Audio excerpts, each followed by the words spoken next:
Hello, and welcome to Our Ventura TV. My name is MB Hanrahan, and today my guest is Jonell McLain.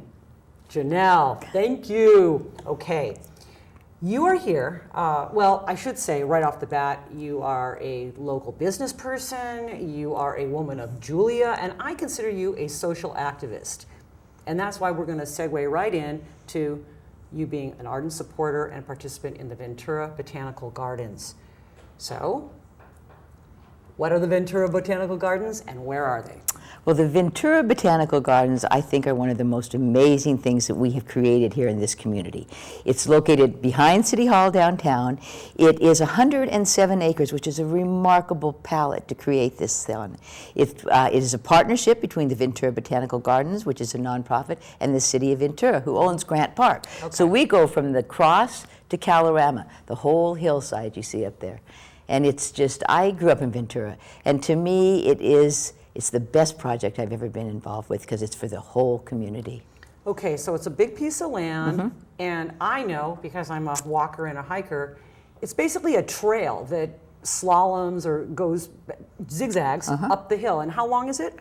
Well, it's from the bottom to the top and back again. I think it's about 2.4 miles or something, but it's a great trail. And it's a gradual grade. It's a gradual and trail. It's not that long. No, and there's, I always tell everybody it's the most egalitarian place in town. You see moms with their strollers, you see older people with their canes, you see east side, west side, uptown, downtown, and everybody is out there. We have thousands of people that walk the trail every week. But let me tell you just a little bit about the design of it, because it's really important. It's designed around the 5 areas on the planet that share the same climate. Okay. They're called the Mediterranean climate zones. So it's Southern California, it's the coast, the west coast of Australia, it's Chile, the Mediterranean basin, and South Africa. We all have the same climates. So the gardens that we're planting represent plants from all that part of the world, which are what we call climate appropriate. You can plant them in your yard because they're drought tolerant, they're designed for this kind of weather. But the fact that they show us what grows around the world, there's a global connection here. There's a global connectivity that I think is, I mean, the one thing that we all share is the planet. And the one thing we all need are the things that grow on it. And the goal of the Botanical Gardens is to conserve and to preserve and to educate us about the planet.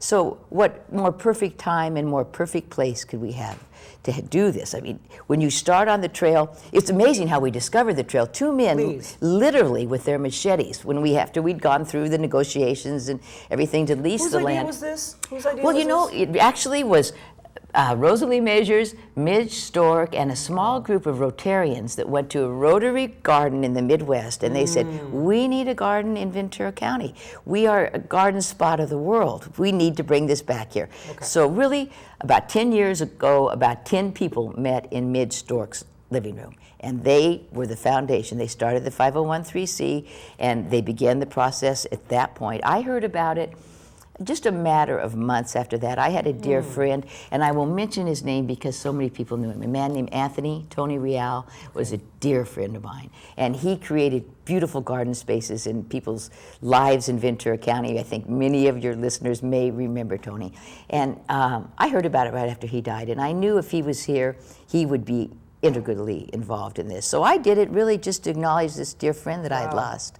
So I had a driving purpose from the beginning, and I knew it was about, he loved Ventura, so I knew it was about making this incredible piece of land available so you weren't just walking on Summit Drive. So they started up there, having decided we were doing this, having created the 5 Mediterranean biomes with machetes.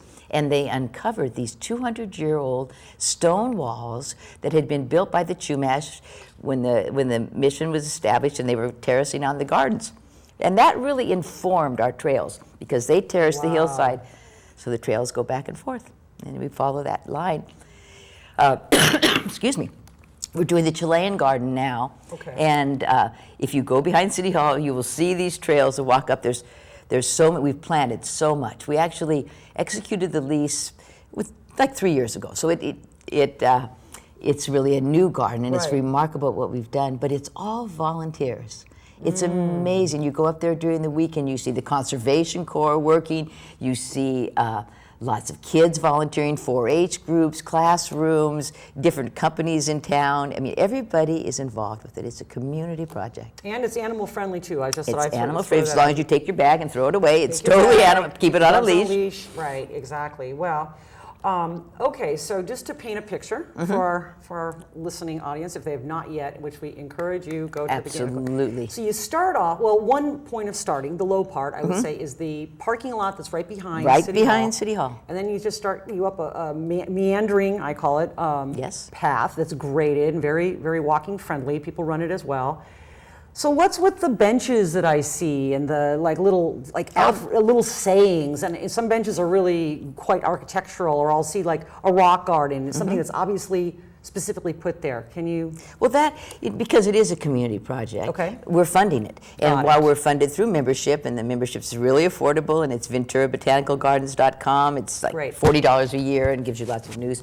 But what we really offer people, I believe, is an opportunity. It's a legacy giving program. Got it. And there are a range of prices, and it's for a family. The markers that you see, they will put some saying that's especially important to them and their family name. I wanted people to know when they come across it, that's something that they can be involved in. Absolutely. But it's community based to the nonprofit. Absolutely. And I have a 5-year-old grandson, and I love to think that. I heard that a society grows great when old men plant trees under whose shade they will never sit. And I love the idea that those of us who are working on it now, it will be here forever. I mean, it will be here long. A garden lasts forever, and you just keep growing it. It's a fabulous experience. So, will it ever be finished, or is there like an end point, or is there going to be a visitor center? I don't know. There's going to be so much. Working with the city takes great care of their assets, and Grant Park is definitely their asset. We had to create a 40-year plan for this. Wow. In 40 years, it will be finished, and there will be trails all the way over to the cross. Right now, we're doing the Welcome Center, which will be behind City Hall, which will give us bathrooms, a place to get some coffee and some water, a place for plant sales, and a gift shop. But most importantly, with bathrooms and space, we can now bring kids in, because you have to have a bathroom to bring school kids during school hours. And really, we want to show them what it's like to start from the beginning to build a botanical garden, and we want to really instill in them the necessity to take care of Mother Nature, to preserve these things. So all built out up at the very top where the Lions Club barbecue area used to be, and a picnic area, we will have an education center and a children's center and a research library, because it is about research and preservation. We'll have a place for a garden to grow plants for people to take home. Oh, wow. And we'd love to have a big spot that's a venue where we can, again, we want to support the gardens, and people can have weddings and conventions and parties, and to even bring it more into the community. Absolutely, and it's the most incredible view to stand up there. I say a lot, to find 100 acres on the coast of Southern California, never developed, with a view of the Channel Islands and a mission you can walk to. Yeah, you can look all the way to Ojai. All the way to Ojai. Oxnard Plains, which are, Doug Halter tells me, the second richest farmland on the planet. Everything Mother Nature offers is at your footsteps. So if you don't feel that connection, that Pachamama moment when you're there, it's walk it again. Walk it again, and it's mostly DG. The DG is repaired, and it's very walkable. Especially the upper trail from Summit up above. I can push my mother in her wheelchair up there. I mean, it's a really easy walk. So there isn't anything that people shouldn't be able to do. Well, I would say that just your participation and your enthusiasm definitely puts you in there as a social activist. And I wanted to just kind of throw this in because I know you and I know other projects you've been involved in. I would say that you're one of the people where I at least originally heard of the idea of a shared economy, where a bunch of people, as in with the women of Julia, all pooling their resources to own one amazing piece of jewelry that gets passed around and put on people, and a million selfies, and now here, all this effort going into basically kind of a common giant community garden for our whole town. Mm-hmm. I love that. As opposed to putting resources just into my groovy garden and only your friends see it. I love that you tied these ideas together, because I think that I really believe there's enough to go around on this planet if everybody shares. I believe there's enough of everything, and there certainly is enough land and food, and the diamond necklace was an interesting way to illustrate that. Yes. But I love Gets that people's attention. to get people's attention, because it is a conversation about, and what the reality of it is, it's just like making, your garden will make you happy, but it won't necessarily make anybody else happy. This garden makes everybody happy. You see everybody's smiling, you feel better after I go up there at the end of the day, which is my favorite time, and I look down the trail and I see all these people walking, and I know, and I think everybody who walks the trail should know this, you built it. I mean, you, with your time, perhaps if you're lucky, your money, what your energy, just your support. I mean, it is our botanical garden, and it will bring an idea of Ventura to the world of what we stand for that I think I think it's who we want to be in Ventura. Having a garden actually sort of be an ambassador for our town and showing some of the best of our town. Absolutely. When people work together. When people work together. Government and the community, and then people recognizing a need, it seems like. Absolutely. And what a fine need. Again, my dear friend Anthony, God rest his soul, he always said, when the world wearies and society ceases to satisfy, there's always the garden. You know, and I believe we all need that space. And I think we're building it, and we need everybody's help. So I hope people that are listening will go. We have a great website. It shows our plans. We have lots of things that we offer people. And we have the most amazing core of volunteers, the people that have worked on this.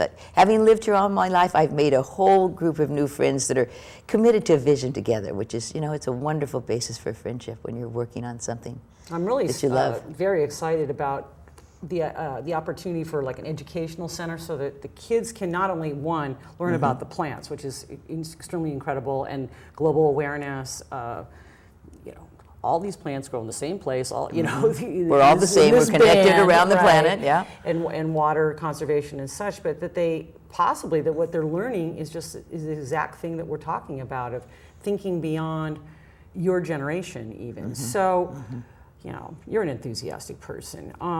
Well, it's easy to be enthusiastic. In like a sentence or two, what would you say specifically to encourage someone to realize like a big dream or an outrageous dream, of which I consider the Women of Julia project and this garden a huge dream that's actually happening in your lifetime? What is it? What's your pitch line to people who are like, Jonell, I've got this insane idea, but how am I supposed to do it? You know, what do you say to them? Well, that's it. Yeah. I think it is. It really would be that there is enough to go around if everybody shares. You share your energy. There's no. We have a place where we're nurturing Mother Nature. We all should share the care of our kids and share in the power of our schools and be in there helping them. We should be taking care of the people that are homeless on the street. We should, if we share our energy and our belief of what the world looks like, because we're all connected and there's enough to go around, you create a community that everybody really does care for each other, and they realize that it isn't, they're not losing, they're not having less. Right. You're raising everybody up by sharing whatever it is you have to share, MB. Look what you share. That's true. I take the artwork. It's for everyone. It's for everyone. Okay, so this is in process. You've done some other things. Do you have any other big giant plans for Ventura in your Do I have any other big giant plans for Ventura? No. If it's a secret, it's okay. I don't have any other giant plans. But I think it's just you just listen for people's ideas, and you just be there to support them, because I really believe that that's the beauty of Ventura. There's a core of people that care so much about this town, and it's such a wonderful town. I mean, we're not too big, we're not too small, we're a little bit of everything. And if you just listen, and if it touches your heart, and you find some way that it's about something that's in your life, then you're going to be part of it. And that's what we are. That's amazing. And on that, we have run out of time. Thank you so much, Jonell McLain. And thank you for joining us today. This is Our Ventura TV, and I'm MB Hanrahan.